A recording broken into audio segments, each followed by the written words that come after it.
Hai guys, so ini tuh hari kedua. Tempat pertama yang kita kunjungi adalah Jungle Gold Coklat. Kalian bisa lihat kalau kalian masuk, ini tuh dindingnya sudah dihiasi dengan coklat-coklat gitu ya guys ya. Terus yang di sebelah sini itu dindingnya dihiasi dengan sejarah-sejarah yang sangat menarik. Yang pertama itu penemuan coklat pada pertama kali. Yang kedua itu sejarah-sejarah tentang pendirinya gitu guys. Nah, untuk yang ini tuh alat pertama kali mereka temukan untuk membuat produk coklat begitu guys. Dan ini itu produk-produk mereka yang sudah jadi dan siap untuk dijualkan. Dan mereka tuh mempunyai beberapa varian rasa gitu guys, bukan cuma satu.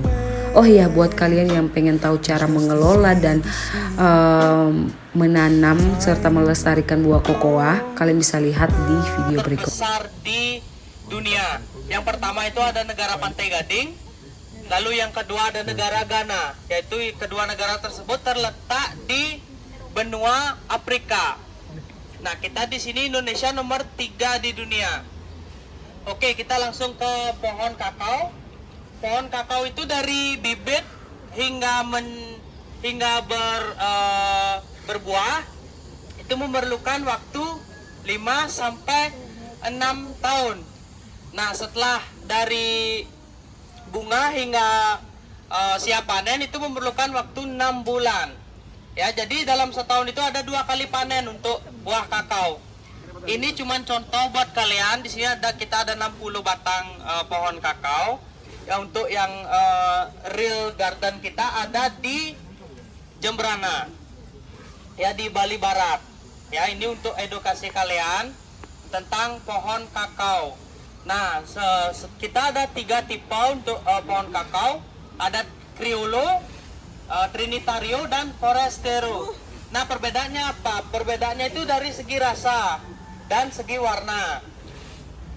Untuk dalam satu pulau, jika ketiga itu ditanam bersamaan, itu tidak akan menimbulkan rasa yang signifikan berbeda.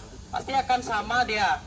Nah, jika misalnya kita tanamnya di Sumatera, di Papua, di Bali, baru akan jauh berbeda karena tanahnya tersebut. Untuk hidup pohon kakao itu baiknya 300 meter di atas permukaan laut, ya. Kita di sini ini pohonnya kecil-kecil karena kita terletak di 800 meter di atas permukaan laut, ya. Nah, setelah itu kakao itu berbiji 45 sampai 60 biji di dalam buah kakao. Itu ada bijinya. Bijinya yang kita gunakan untuk membuat coklat. Ya. Sampai di sana buat kalian ada pertanyaan dulu? Mungkin ada yang bertanya atau semuanya sudah ngerti? Oke, nggak ada yang bertanya ya. Kakak anggap udah ngerti ya semuanya ya tentang pohon kakao ya. Nah, lalu untuk prosesnya, bahan baku bagaimana caranya ketika salah satu tanaman kakao itu sehat. Kapan tanaman kakao itu sehat? Ketika petani kakao itu bahagia menjadi petani kakao. Kapan petani kakao bahagia menjadi petani kakao? Ketika harganya masuk akal, harganya tidak dipermainkan, itu fair trade, di rate itu harganya. Dulu kan petani, cara kita juga sering juga dibohongi petani, dalam artian agar naik aja beberapa kilo dikasih ranting, dikasih batu. Bagaimana kita fair trade nih dari petani itu tidak, dan itu tidak ada dusta di antara kita main share aja gitu. Oke, untuk di tengah bagaimana kita mendapatkan premium biji kakao yang bagus. Nah, kita di tengah ini challenge kami untuk tim coklat. Sayangnya untuk di Indonesia belum ada namanya lulusan percoklatan ya, dalam artian secara akademisi. Tidak ada namanya sarjana percoklatan. Makanya kita sini seperti semi akademi. Kita ngajari dan kita gaji juga. Secara kalau misalnya berkompeten, tentu kita dijadikan staff untuk karyawan kami. Oke, itu cara kami secara tim. Nah, bagaimana kita develop secara terutama ini hilirnya ini bicara tentang coklat teman-teman semua. Bicara tentang coklat, banyaknya paradigma kita khususnya kepada orang tua, teman dan pada semua juga banyak yang bilang kita memiliki data nih, orang Indonesia itu konsumsi coklat di 0,3 kg per orang per tahun. Ada yang tahu mengapa orang Indonesia rendah konsum coklat? Ada yang tahu nggak? Takut diabetes. Ada yang takut diabetes, ada yang takut dalam artian gigi kita bolong, ada yang bilang badan kita gemuk ya atau endut ya. Mungkin secara yang ingin coba, ada yang mau coba Caponix nggak? Ya mungkin saya akan berikan ada namanya coklat murni. Di depan ini ada namanya, di depan bangku ada teman-teman semua ada namanya Caponix. Kalau ingin yang baru ini adalah Caponixnya. Ada yang mau nyoba? Tentu ya, kalau misalnya mau coba coklat murni, ini mungkin ada yang coba tangan ini dibuka dulu, share sama temannya ya.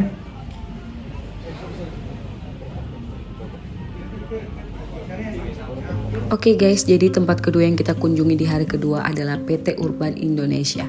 Dan ini tuh salah satu tempat penyimpanan bahan baku gitu guys. Untuk penjelasan yang lebih lanjut, kalian bisa lihat video berikut ini. Apa? Bagaimana? Jadi guys, ini gudangnya tuh bagus, besar, and then bersih juga, barang-barangnya cukup teratur juga, jadi keren banget. Ya. Kamu ketua? Mantap. Ini tuh kayak tempat bahan baku untuk membuatkan sebuah produk gitu guys. Jadi kalian tuh kayak mungkin di Jakarta bukan hanya untuk melihat langsung produk yang terjadi, tapi juga bahan bakunya gitu.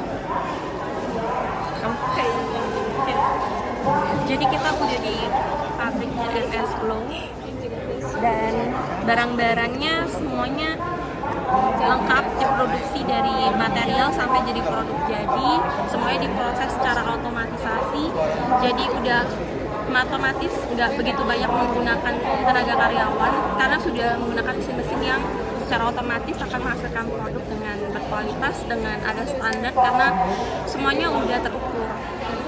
Mantap. Hai guys, so ini tuh hari ketiga. Tempat pertama yang kita kunjungi adalah Umah Bali Kuno. Dan ini tuh kita lagi menuju ke tempat pemrosesan atau tempat pembuatan biji kopi gitu guys. Ini adalah jenis-jenis kopi. Yang pertama Arabica, ini tuh lebih ke asam kopinya. Yang kedua Robusta, ini tuh lebih ke pahit guys. Dan yang ketiga itu adalah kotoran luwak. Tetapi ini yang sudah dikeringkan dan sudah dipisahkan guys. Nah setelah sudah dikeringkan dan dipisahkan, ini tuh ke bagian duanya, yaitu yang ini guys, pengasahan biji kopi. Dan caranya tuh seperti yang sudah kalian bisa lihat di video, dioseng-oseng gitu sampai dia mengering atau memerah gitu. Setelah itu kita tumbuk seperti ini guys, prosesnya ditumbuk seperti ini hingga halus ya guys ya. Setelah ditumbuk-tumbuk seperti ini, dia akan jadi halus dan halusan biji kopi itu sudah bisa dikonsumsi. Nah, ini tuh tempat kedua yang kita kunjungi, yaitu Desa Wisata Panglipuran. Kalian bisa lihat guys, tempatnya itu sangat bersih, aman, tentram, nyaman, damai ya guys ya.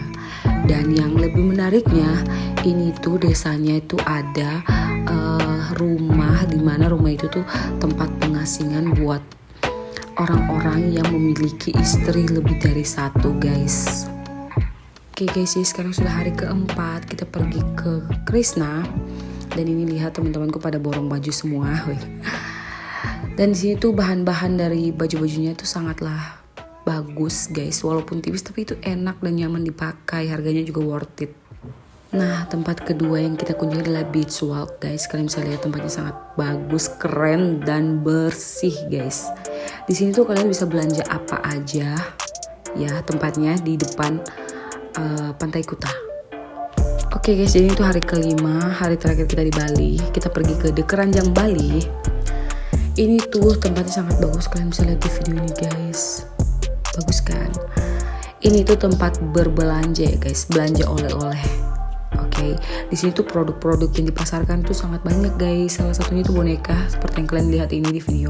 Tapi tenang saja guys, bukan hanya boneka yang mereka jualkan, tetapi juga baju, tas, gantungan kunci, kalung, gelang dan lain-lain. Banyak banget kalian bisa temukan di The Keranjang Bali.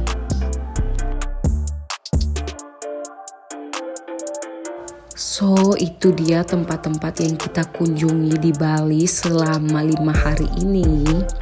Semoga kalian suka dari vlog ini guys. Terima kasih sudah nonton dan ya bye bye semua.